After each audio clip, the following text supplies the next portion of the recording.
Hello, ladies and gentlemen. We have Chief Burgess of the North Charleston Police Department. This is a special report from the New York Jazz Report about gun violence in America. Welcome, Chief. How you doing? I'm doing fine, man. I'm blessed. We're going to have some echo because we're right next to you. I'm over here. Okay, no problem. Yes.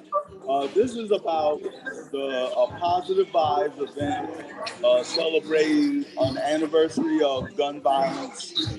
I also have it. Can you hear me, Chief? Yeah, I can hear you clear. Okay. Well, let's start with the story of Ron Janae. I know you're not the father, but you're here. You know why you're here. Why don't you discuss why you're here? Well, I'm here first of all because what happened a year ago with Ron Janae dying should have never happened. I feel partially responsible because I am a protector, and I wasn't able to protect her. And I feel real bad that she has lost her life. But I believe that what has happened that was wrong has really brought us together as a community, law enforcement community. And I think that her light is shining on us so well that she's actually done this because she gave her life for this. Yes, Chief. This is similar.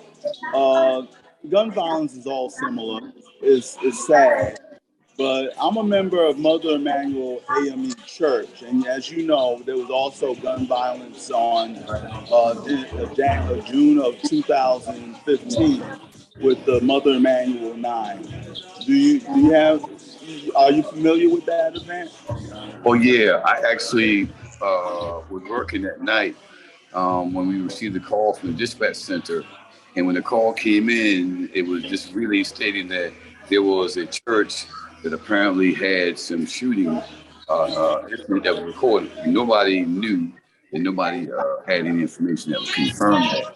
And then I got information that it was an African American church, and me growing up here, I never knew that on Calhoun Street that there was an African American church until I found out that it was Mother Emanuel. So I went down there.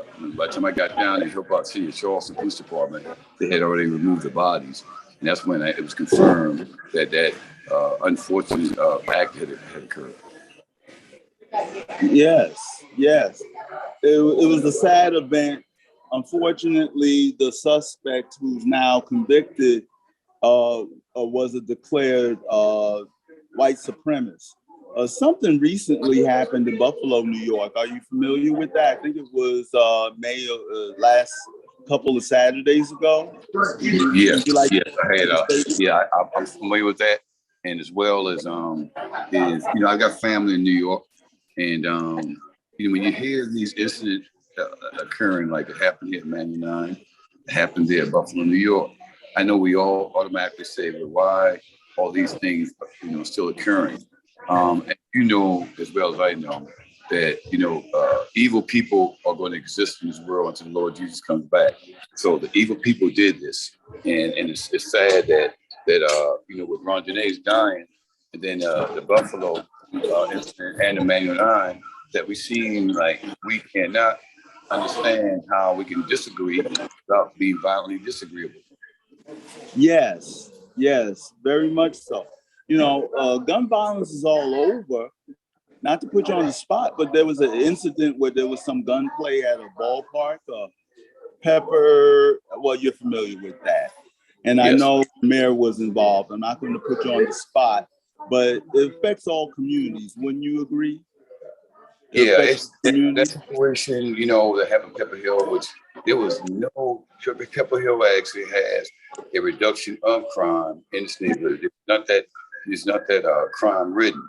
But the sadness is that these folks who are actually using these illegal guns and shooting these illegal guns, they don't have borders.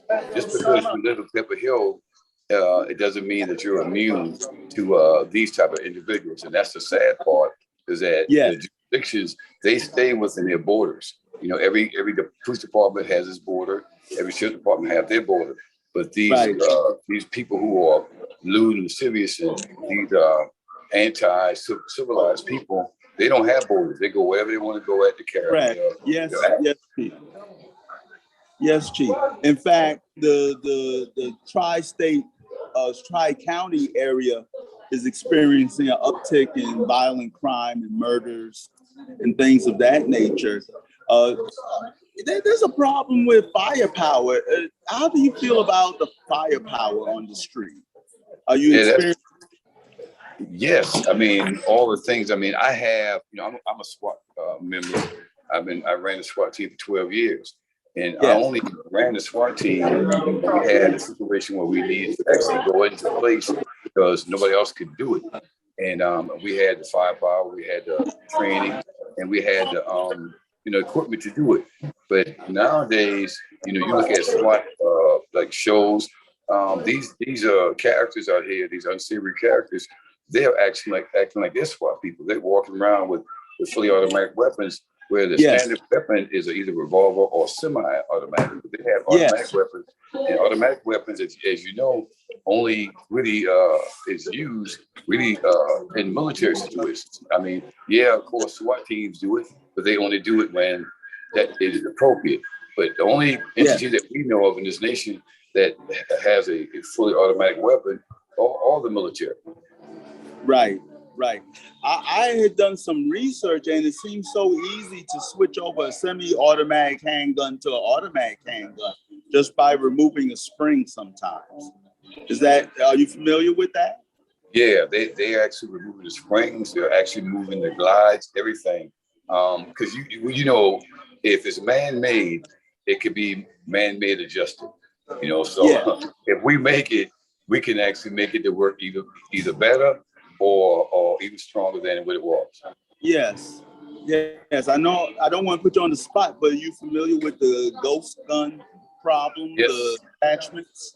Yes, I'm familiar with everything. I try to inform myself of as many things as I can, not because I'm a law enforcement leader, but you know, I'm thinking about my community because I want to make sure that we protect our community. And what we do, we actually put that information out to the community, let them know that, you know, if you hear rapid gunshots or if you are, riding on the interstate and things start to occur, you know, you have to protect yourself from that because these rounds are coming out quicker. So, giving the community information as we do is a little bit different than what has happened in the past. Some law enforcement leaders like to just keep things to under their vest. No, I like to give the community everything I can give them so they can actually protect themselves as well as we try to protect them ourselves. Correct. You know, I'm all for the officer on the street that has to deal with the problems, especially at night.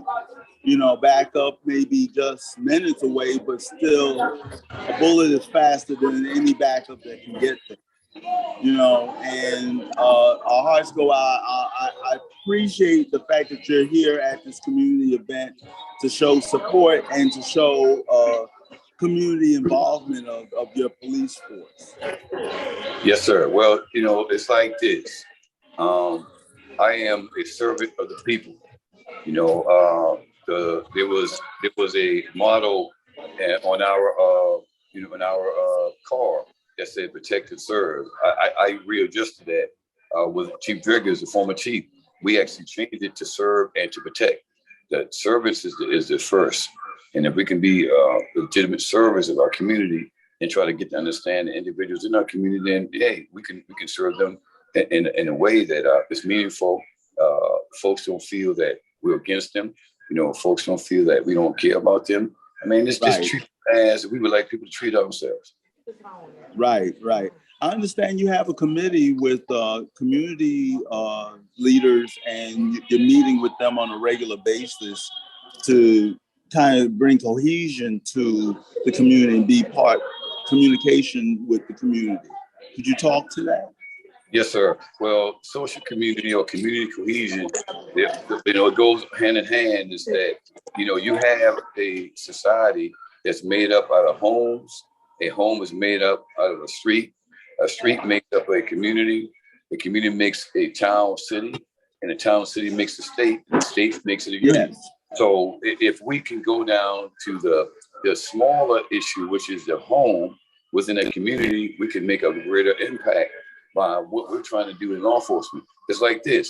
If I know that there's an issue in a community, then I need to, make the folks that live there aware of what the issues are, and because when people find out what's going on, they can actually handle it a whole lot better.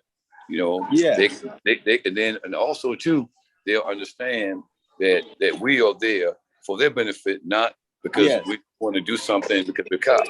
So you get the people involved, and you help the situation by having them involved and sharing your real-time information with them as much as you can.